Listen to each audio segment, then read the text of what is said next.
I think that it's essential that we go through the 2 evolutionary reasons why promiscuous women are unhappy. Over the last couple of days, I've been doing a bunch of research into this topic, and there's a whole bunch of studies that prove that there's a strong correlation between a large number of sexual partners for women and their unhappiness. Let me read you out a sentence from one of the studies I read.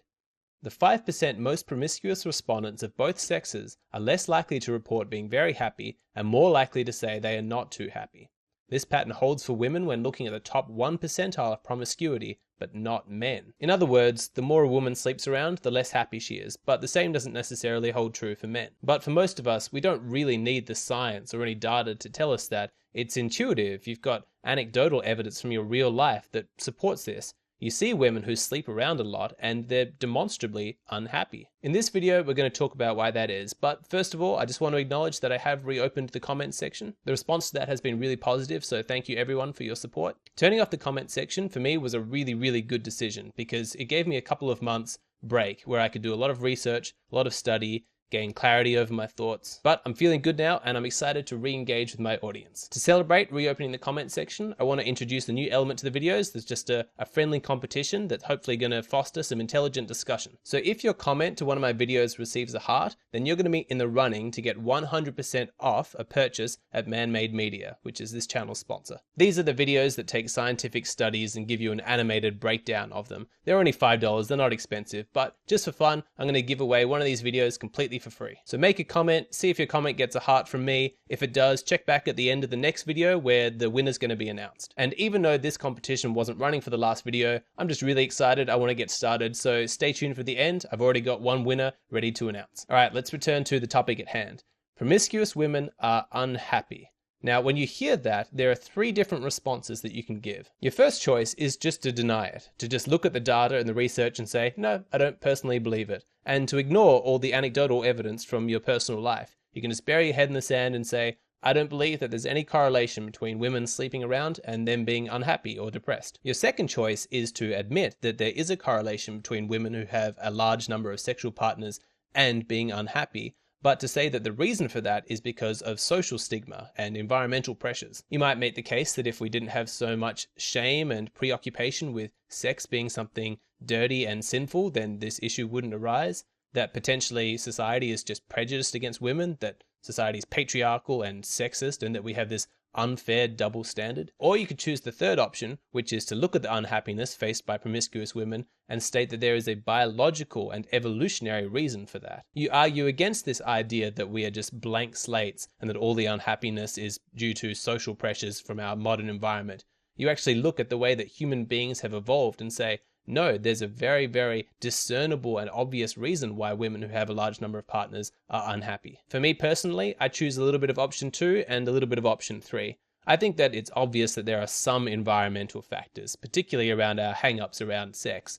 But the idea that this is purely environmental, that if we got rid of all the social stigma, there would be no unhappiness from promiscuous women, I think that idea is completely absurd and it flies in the face of everything we know about evolutionary biology and evolutionary psychology. For people who aren't familiar with evolutionary psychology, I'll just give a quick breakdown. Human beings have existed and have been evolving for hundreds of thousands of years. So what we have now in our modern society is the result of all of the years that came before it. In the same way that we have developed certain biological traits because of natural and sexual selection, we've also developed certain personality traits, instincts, behaviors, emotions. The reason that these traits exist in modern humans is because they were favored by natural and sexual selection. They have a purpose. In that video that I did that explored the study behind men's happiness, we demonstrated that men's work was the most important factor as to whether or not they were happy. By a factor of 3, it was much more important than any other factor in a man's life as to whether or not he was satisfied and getting enjoyment out of his existence. Now, some people might look at that and say the reason that men are feeling so much happier when they're doing meaningful work is just because of social pressure. It's a modern phenomena. You know, men are expected to work and provide, and so men feel good when they're able to do that. And while there's probably a little bit of truth to that, I think that the real story here is in our evolution. Men had to work in order to survive. If men weren't productive, if they didn't provide, if they weren't good at the work that they were doing, they would die. And so natural and sexual selection have favored those genes and those behaviors that reinforce productive and meaningful work. Inside of all men, there's this built-in mechanism that reinforces doing productive and meaningful work.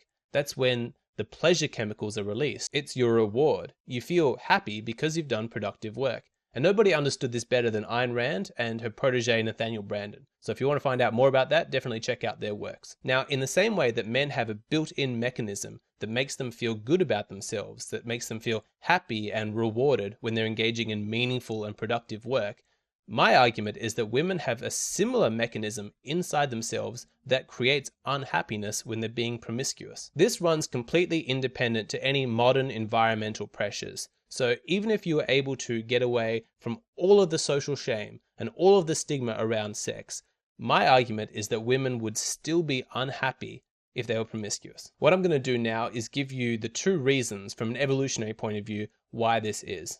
And I want to be upfront, I don't really have proof. What I'm doing is deductive reasoning. I'm taking the modern set of circumstances and trying to apply them back to our caveman days to see if they make sense in that context. So if you see any flaw in my logic, or there's some argument you're aware of that I haven't taken into account, that's absolutely fine. I want to know. So please, if I'm wrong, let me know why in the comment section. Okay, so the first reason why women are unhappy if they have a lot of sexual partners is because sex produces children. That's the consequence of sex. Now, forget all of the joys that having children can bring you. From a straight up practical point of view, it's a massive inconvenience and potentially detrimental to your survival. Pregnancy is a massive burden on women. They can barely move towards the end, let alone provide for themselves. With pregnancy comes all kinds of health dangers. Lots of women used to die during childbirth. And even assuming everything goes well with a pregnancy, in the best case scenario, you're still stuck with a child who you need to breastfeed, raise, provide for, give shelter, provide food. Like, it's a massive practical burden. So that's what sex is. It is a behavior that has the potential consequence of producing children. Now, because of the massive burden that pregnancy and child rearing brings upon a woman, quite naturally, they need a man. They need a man to provide safety, to provide security, resources. So if you think of your great ancestors, way back in caveman days, the woman, if she settles down to have sex with somebody, in the back of her mind, she has to be thinking, this sexual encounter could result in a child. That is a massive, potentially fatal consequence it's going to have on me. Gosh, I hope this guy is going to stick around and help out. Those fears are entirely rational, and it created this survival mechanism inside women that reinforced against promiscuous behavior. So in the modern context, if you've got a woman who's having sex with lots and lots of men, and there's no commitment from any of those men, like none of them stick around, even if children aren't the result of those sexual encounters, there's still something in the back of her mind going, oh God, I'm playing with fire here. I'm engaging in this sexual act with potentially massive consequences, and it would be okay if these men stuck around and were obviously going to provide for me, but look, I've slept with 100 men and none of them are stuck around.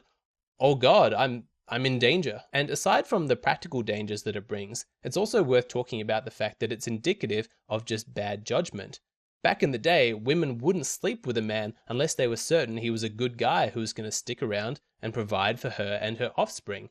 And so nowadays, if she's having sex with men who are obviously not going to commit to her, there's got to be a little panic button inside her that's going off going, gosh, I am really bad at picking men. I'm really bad at judging who's going to be able to provide for me, who's going to give me commitment. And in addition to it being indicative of bad judgment, there's also a whole self-esteem issue at play here. That, wow, maybe I'm not worthy of these guys sticking around. I'm not worth somebody investing their time, energy, and resources into. So in summary, every time a woman has sex, she's gambling, essentially. She's making a huge gamble because she could potentially fall pregnant and have a child as a result of that encounter. That's why typically your female ancestors wouldn't have sex with men unless they were absolutely sure that he was going to commit to her. So now, in the modern context, when women are indiscriminate about who they choose to have sex with, they're really acting against their deeply programmed biological instincts. The second reason is that women's ability to survive is intimately linked to their ability to form relationships and social bonding. How men and women survived back in the day were completely different.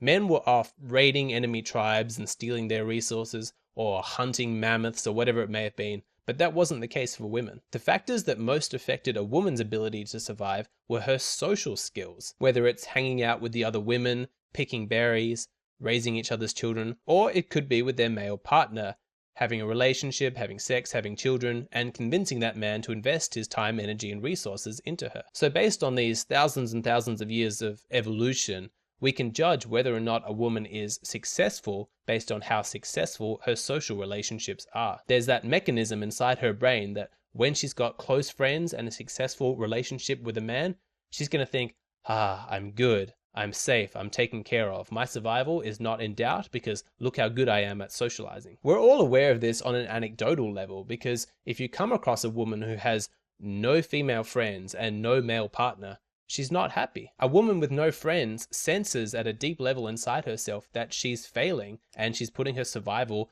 in peril. Now, obviously, that's not true in the modern context when we've got modern medicine, antidepressants, the welfare system. But that's what evolutionary psychology teaches us, that we essentially have caveman brains walking around a modern society. So consider what sex means in the ancient context. It meant an expression of commitment, of a deep bond between a man and a woman that were committing enough to each other that they could raise children. That's what the act of sex was. So if, as a woman, you have sex with a man and he has no intention of committing to you and it's just casual sex and you never see each other again, at a deep level, you're going to feel like you messed up. There'll be that sense of failure because you were unable to secure the commitment. And this is true regardless of who initiated the sexual encounter or not. Whether it was the man who was hitting on the woman or the woman who was interested in just having some casual sex with a man, it doesn't matter. The same biological mechanism exists inside women regardless. This is the big takeaway about human emotions and instincts.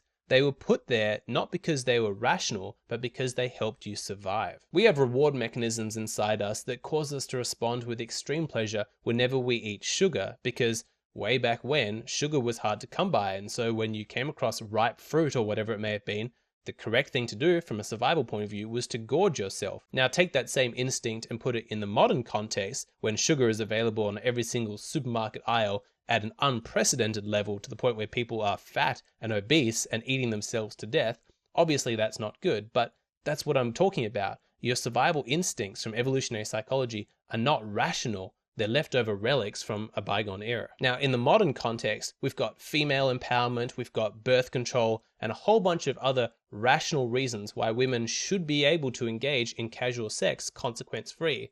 But it's not that simple because you've got this deep biological mechanism inside yourself that's telling you, don't do this, don't have casual sex. You could potentially have a baby out of this and this guy's not going to commit to you. And if you do it enough and enough and enough, women are going to get depressed. This is why. So this really begs the question, where did this message come from? Like, how did promiscuity become empowering to the point where we're celebrating women for owning their sexuality and having sex with men in the same way that men would casually have sex with women? I think that it's just an overreaction because for a long time we did have too much shame, too much sort of religious conservatism and stigma around sex. But now it seems like the pendulum has swung way too far to the other direction, to the point where we've got people like Ariana Grande, who makes millions of dollars by taking off most of her clothes and singing ridiculous songs on stage because she's somehow a feminist. Like, this is an empowered woman. It's so weird to me that somebody like Ariana Grande is considered a feminist icon. And I think that all of this came about because there were some women at some time who felt ashamed of their promiscuous behavior, who felt like they were acting against what was natural to them, and they didn't want to feel shamed. So instead of dealing with the behavior or looking inside, they externalized the problem and began to blame other people, projecting onto them as if other people and society were the source of their negative feelings. If I'm a woman and I feel bad about the fact that I've slept with so many men and I still don't have a long-term partner, well, that's not my fault. That's society's fault. I want to be free. I want to be able to do whatever I want. But it doesn't work that way. Freedom comes with responsibility. Freedom isn't absolute. It doesn't mean that you're omnipotent and can do whatever you want. You are free to do whatever you want, but you're not free to escape the consequences of your decisions. You can try and ignore the sciences of physics and gravity, but regardless, if you jump from a cliff, you will splatter when you hit the ground. The point I'm making is that you can't ignore your biology either. You're free to sleep around, nobody's going to stop you, but that doesn't mean that you're going to be able to escape the psychological consequences of your actions. And so you might ask, is this universal? Aren't there some promiscuous women who are extremely happy? The answer is maybe. I don't know. Possibly, there always seems to be exceptions, but I personally don't know any. And from what I've seen with people who have sex a lot, like female porn stars, female prostitutes, they don't seem to be happy. Those communities seem to have high rates of depression and drug use.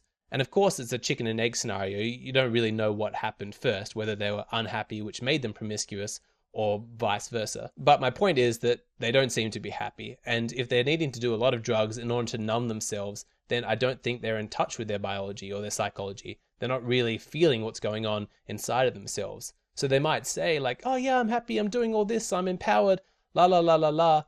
I don't think that it's an accurate reflection of what's really going on inside of them. I think that if you're a woman who's extremely promiscuous, you're actually committing violence to your psychology. And that's very, very sad because you move further and further away from your authentic self.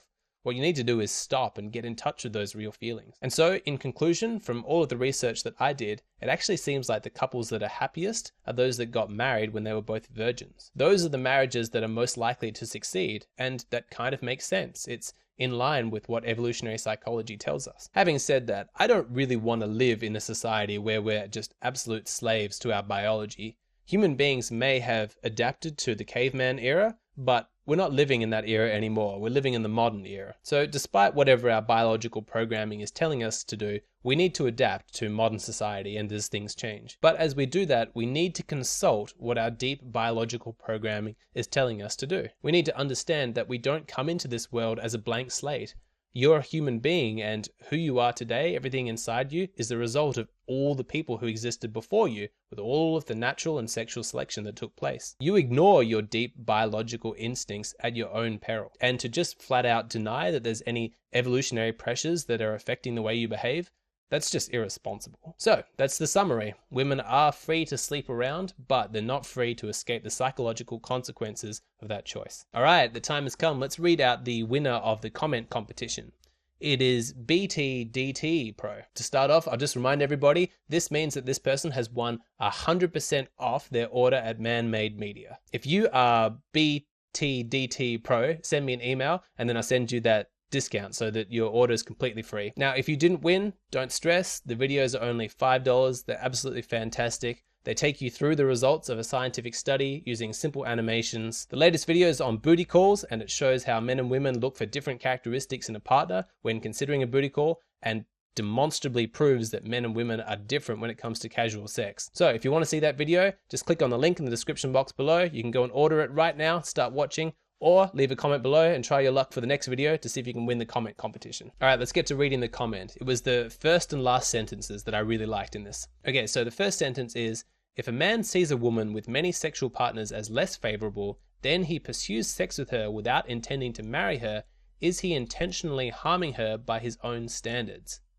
And the last sentence is, does it boil down to seeing one's own sexual gratification as more valuable than another person's well-being? The reason I chose this comment as the winner is because I absolutely love moral questions like this. I think it's fascinating, and I don't think they have easy answers. It would seem to me that the man in that situation couldn't 100% be in the wrong, because otherwise every single porn consumer is acting immorally because they're supporting a product made by people who are not acting in an optimal biological manner. But it is true, if you have casual sex with a woman, you are decreasing her ability to pair bond with somebody else. So in a sense, there is a little bit of responsibility that you have. But then there's also the argument that if you didn't have sex with her, somebody else would have. And I think that ultimately you can't take responsibility for the behavior of somebody else. If you want to have sex with her and she wants to have sex with you, regardless of whether or not it's good for her in the long run, you can't be expected to take responsibility for that decision. That's on her. But it is a bit of a grey area, so I'll be interested to hear people's thoughts on that particular moral question. Alright, I think that's the end, so make sure to leave a comment below, and remember, if your comment gets a heart, then that puts you in the running to win the competition for the next video and get 100% off your order at Man-Made Media. I'll see you next time.